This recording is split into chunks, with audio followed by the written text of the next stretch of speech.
తెలంగాణ మట్టిలో పుట్టి ప్రజల గుండెల్లో శాశ్వతంగా నిలిచిపోయిన ఒక గొంతు. ఆ గొంతు పాడింది పాటలు కాదు, ప్రజల బాధలు. ఆ గొంతు పిలిచింది వినోదం కోసం కాదు, న్యాయం కోసం. ఆ గొంతు ఎవరిది? అది ప్రజల గాయకుడు గద్దర్ గారి గొంతు. అలాంటి మహానుభావుడి పేరు ఇప్పుడు తెలంగాణలో అవార్డుగా మారింది. ఈరోజు వీడియోలో గద్దర్ పేరుతో తెలంగాణలో ఇచ్చే అవార్డులు ఏవి, అవి ఎందుకు ప్రారంభించారు, అవి ఎవరికి ఇస్తారు, ఈ కథ తెలుసుకుందాం. గద్దర్ గారు సాధారణ గాయకుడు కాదు. ఆయన పాటలు గ్రామాల్లో రైతుల హృదయాన్ని తాకాయి, కూలీల కష్టాలను ప్రపంచానికి చెప్పాయి, తెలంగాణ ఉద్యమానికి శక్తి ఇచ్చాయి. వేదికపై ఆయన పాడితే ప్రజలు కేవలం వినేవారు కాదు, ఆలోచించేవారు, పోరాడేవారు. అందుకే ఆయనను ప్రజలు ప్రేమతో ప్రజల గాయకుడు అని పిలిచారు.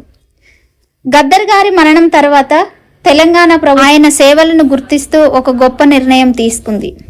ప్రజా కళాకారులను గౌరవించడానికి గద్దర్ పేరుతో అవార్డు ఇవ్వాలని నిర్ణయించింది.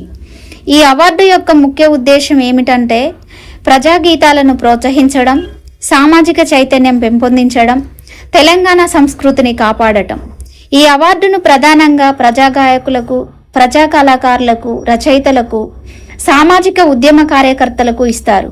అంటే ప్రజల కోసం కళను ఉపయోగించే వారికి ఈ అవార్డును గౌరవంగా ఇస్తారు.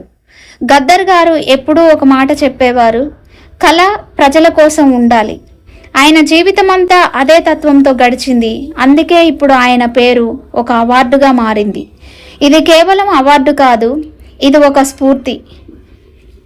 మన తెలంగాణ ముఖ్యమంత్రి మరియు గవర్నమెంట్ తెలుగువారి పండుగ పరాభవనామ సంవత్సరం ఉగాది రోజున సినీ కళాకారులకు 2025 సంవత్సరానికి గాను ఇచ్చిన అవార్డులు, అవి ఎవరెవరికి ఏమేం అవార్డులు వచ్చాయో ఈ వీడియోలో తెలుసుకుందాం. ఈ అవార్డ్స్ ఉగాది సందర్భంగా హైదరాబాద్లో ఘనంగా నిర్వహించారు. ముఖ్యమంత్రి రేవంత్ రెడ్డి గారు స్వయంగా అవార్డులను ప్రదానం చేశారు. టాలీవుడ్ నుంచి పెద్ద స్టార్స్ అందరూ హాజరయ్యారు.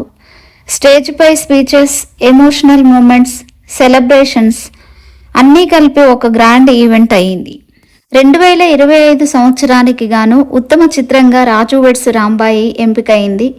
ఈ సినిమా యొక్క కథ, ఎమోషన్, మ్యూజిక్ అన్ని ప్రేక్షకులను ఆకట్టుకున్నాయి. ఉత్తమ నటుడిగా నాగచైతన్య గారు తండేల్ సినిమాకు గాను అవార్డును గెలిచారు. ఈ సినిమాలో ఆయన పెర్ఫార్మెన్స్ చాలా న్యాచురల్గా ఉండటంతో విమర్శకుల ప్రశంసలు పొందింది. ఉత్తమ నటిగా Rashmika Mandanna the girlfriend సినిమాకు గాను అవార్డును అందుకున్నారు. ఈ అవార్డు ఆమె కెరీర్లో ఒక ముఖ్యమైన మైలురాయి.